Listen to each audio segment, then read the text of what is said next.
Hola, buenos días. A continuación vamos a continuar con el tema de corriente alterna. Vamos a ver el capítulo de características de la corriente alterna. Bien, la corriente alterna casi siempre va a ser una corriente alterna de tipo senoidal.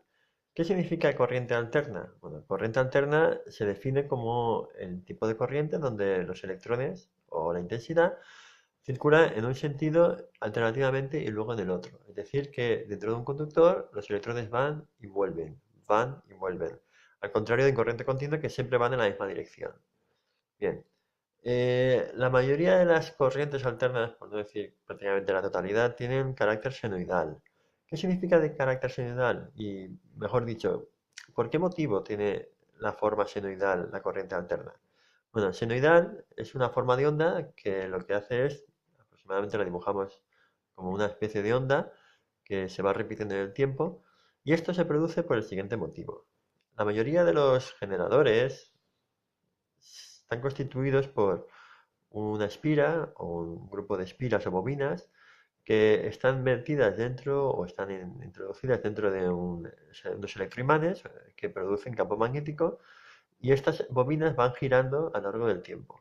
Entonces se va desplazando angularmente en el tiempo.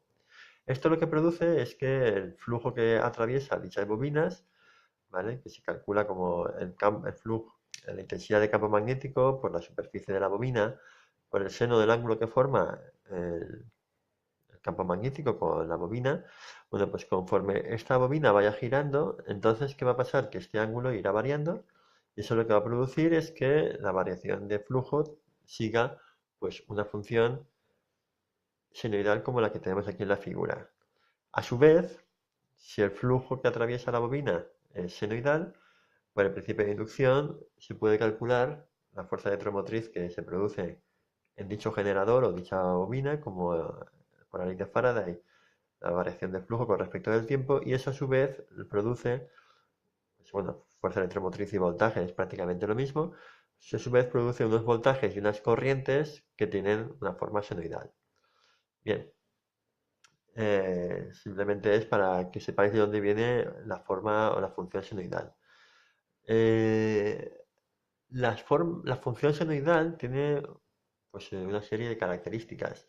La primera de ellas es que, bueno, como es fruto de algo que está girando, pues podemos coger y en vez de medirlo en función del tiempo, lo podemos medir en función de el ángulo que tiene la espira a lo largo del tiempo. Entonces, la espira, conforme va girando entre 0, 90, 180, 270 y 360 grados, es decir, realiza una vuelta completa, pues vemos que la forma de onda va tomando distintos valores. Al principio, por considerar cero, cuando el flujo que atraviesa es cero, luego alcance el valor máximo al cabo de 90 grados, entonces aquí llamaríamos a este Vmax, en este caso que sería el voltaje, o si habláramos de corriente, pues hablaríamos de la intensidad máxima, que lo alcanza en 90 grados. Una vez ha dado media vuelta o 180 grados, el valor va a ser tomar cero, y luego cuando alcanza 270 grados, es decir, tres cuartos de vuelta, pues tendríamos el valor mínimo o voltaje mínimo, en este caso negativo, o si en caso fuera corriente, la intensidad mínima. Y por último, volvería al punto de partida cero una vez haya dado una vuelta completa o 360 grados. Bien, ¿qué pasaría a partir de ahora? Bueno, cuando ha realizado una vuelta completa, en la siguiente vuelta estos valores se volverían a repetir una y otra vez y otra vez y otra vez. Por eso decimos que la corriente senoidal es periódica. La palabra periódica significa que se repite periódicamente en el tiempo. Periódica. Con lo cual, si somos capaces de calcular los valores que obtiene una vez, en el resto de veces va a ser exactamente igual. Y a la serie de valores que se repite una vez lo llamamos ciclo. Es decir, esto sería una vuelta completa, sería un ciclo. Y ese ciclo se irá repitiendo cada vez que se vuelva a ejecutar una vuelta completa. Entonces, aquí tendríamos, en este caso, todo esto sería un ciclo completo o una vuelta de la espira. Bueno, pues de las funciones periódicas senoidales se suelen definir normalmente dos magnitudes que son el periodo y la frecuencia. El periodo se representa con la letra T mayúscula y se mide en segundos. Básicamente lo que mide es el tiempo en realizar un ciclo completo. Por ejemplo, el tiempo que hay entre un valor máximo y otro, un valor mínimo y otro, o tiempo en realizar un ciclo completo. La otra magnitud que sí que se utiliza mucho más frecuentemente o más habitualmente se representa con la letra F, se llama frecuencia, que mide el número de ciclos por segundo que realiza la onda. Esto se puede medir en ciclos por segundo o más frecuentemente en hercios. Obviamente la relación que hay entre frecuencia y periodo es uno es el inverso de la otra. Vamos a ver un ejemplo. El ejercicio número 5 dice a qué frecuencia oscila una corriente alterna si el tiempo que pasa desde que se obtiene un valor máximo al siguiente es de 0,06 segundos. Bien, aquí tenemos una función senoidal o una frecuencia que va oscilando, ¿vale? De forma periódica. Entonces medimos el tiempo que se tarda entre un momento en el que se tarda entre el valor máximo y el siguiente y vemos que tarda 0,06 segundos. Eso básicamente es la definición de periodo, es decir, que el periodo es 0,06 segundos. Y me pregunta a qué frecuencia oscila. Bueno, pues simplemente despejando, frecuencia es 1 partido 0,06, me da 16,6 hercios. Sería la frecuencia de dicha onda.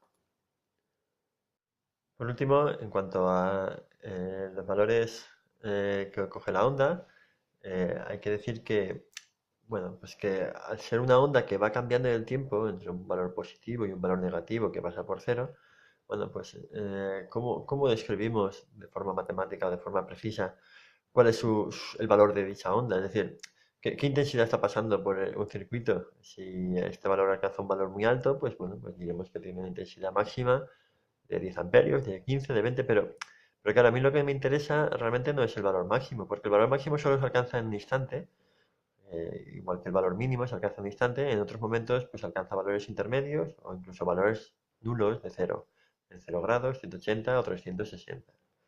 Entonces, claro, esto, vamos a ver, esto no es del todo cierto porque, pero imaginaros que tuviéramos una onda de este tipo, tanto de voltaje o de intensidad, que atravesara una lámpara, por ejemplo, pues cuando estuviera en 0 grados estaría apagada, en este caso estaría encendida a tope, luego cada vez se iría apagando otra vez hasta volver a apagarse del todo en 180 grados, en 270 volvería a encenderse poco a poco hasta llegar a encenderse al máximo y volver a apagarse. Bueno, esto no es del todo cierto porque el filamento tarda, si es una lámpara incandescente, tarda un tiempo en encenderse y apagarse y entonces no da tiempo a que se enfríe para que se apagara, ¿vale? Demasiado rápido. Pero si esto sí que es lo que ocurre realmente en cuanto a cantidad de energía que se transmite por la corriente eléctrica.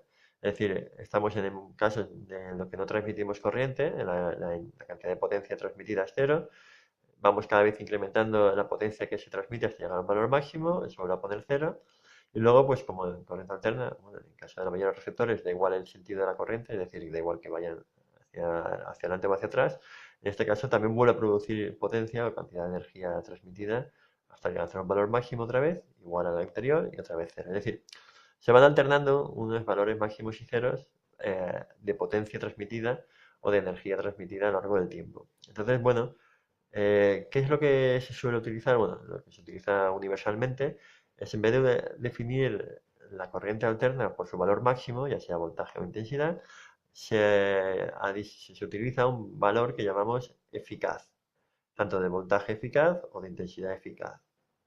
¿Qué es esto? Bueno, esto es un equivalente energético o una cantidad un equivalente de corriente, corriente continua, es decir, un equivalente continuo o promedio de este valor que va subiendo y va bajando y va volviendo otra vez a tomar ceros. Entonces, es decir, ¿qué valor tendría que tener esta lámpara de corriente continua, tanto en voltaje o en intensidad, me da igual, para que alumbrara lo mismo que si le introdujéramos una corriente que va oscilando? O sea, lo que estamos buscando es un valor equivalente o promediado de dicha onda. El problema que hay es que no podemos hacer el promedio real, porque claro, si cogemos la media aritmética, vemos que el valor positivo se cancela con el negativo, el valor promedio es cero. De hecho, si tú miras la cantidad de corriente que entra y luego que vuelve en la corriente alterna, al final el valor, el cómputo promedio globales es nulo porque se cancela. Lo que nos interesa es el valor promediado desde el punto de vista energético. ¿Qué problema hay? Pues que en corriente continua veíamos que la potencia o energía que se disipaba por un receptor, una resistencia dada, venía dado por el cuadrado del voltaje o venía dado por el cuadrado de la intensidad. Es decir, que lo que tenemos que hacer es un promedio cuadrático. Un promedio, es decir, elevar al cuadrado esta onda, hacer el promedio o la medida aritmética y luego hacer la raíz cuadrada del resultado. Esto es un proceso bastante complejo y entonces, bueno, pues para simplificarlo nos dicen que en caso de que tengamos una onda senoidal, la relación que hay entre el valor eficaz, vamos a escribirlo como valor eficaz, y valor máximo, pues viene dado por raíz de 2, donde raíz de 2 es una constante, más o menos, raíz de 2 vale 1,4. Y lo mismo podríamos decir para la intensidad. El valor de intensidad eficaz, es decir, el equivalente energético o promedio cuadrático medio, es igual a la intensidad máxima partido raíz de 2. Bueno, hay que decir que prácticamente a partir de ahora siempre vamos a trabajar con estos valores. El eficaz es el que aparece en la placa de características, el que aparece en los manuales, el que aparece en los testers, en los instrumentos de medida. Es decir, a partir de ahora vamos a trabajar siempre con este valor. Pero hay que ser conscientes de que ese valor es un valor inferior al valor máximo, es decir, que me está dando un valor que es el que realmente utilizamos a nivel energético, pero que en la práctica va a oscilar. ¿Vale? Vamos a ver un ejemplo. Tenemos aquí el ejercicio número 6, que dice, calcula la tensión máxima, mínima y media de una red de 230 voltios y 50 hercios. Bueno, he cogido esta red de 230 voltios porque es la que tenemos a nivel doméstico, en todos los enchufes de casa y a nivel industrial. Entonces, claro, cuando nosotros nos dicen la red tiene 230 voltios y 50 hercios, ¿este valor qué es? Bueno, pues este valor, siempre por defecto, vamos a tomarlo como el valor eficaz de la onda. Es decir, que este valor es un valor promediado. Realmente la onda, fijaros que va a coger unos valores máximos, 0, va a pasar por mínimo y otra vez 0. ¿Cuánto vale ese valor máximo o ese valor mínimo? Bueno, pues despejando, el valor eficaz, lo sabemos que son 230 voltios, pues el valor máximo lo calculamos como raíz de 2 por 230 voltios. Eso me da 325 voltios. Es decir, que la onda senoidal o la tensión que aparece en bornes de mi enchufe o de mi toma de corriente llega hasta más 325 voltios a pesar de que ponga solo 230. ¿Vale? Este valor se alcanza solamente en un cierto momento puntual, que es cuando consideramos que el valor es máximo. Bien, si sabemos el valor máximo, el valor mínimo es el mismo que el máximo, pero negativo, puesto que la onda es simétrica. Tendríamos más 325 aquí, menos 325 aquí. El valor promediado, bueno, pues el valor medio, como hemos dicho, como es simétrica, la media realmente ¿cuánto sería? 0 voltios.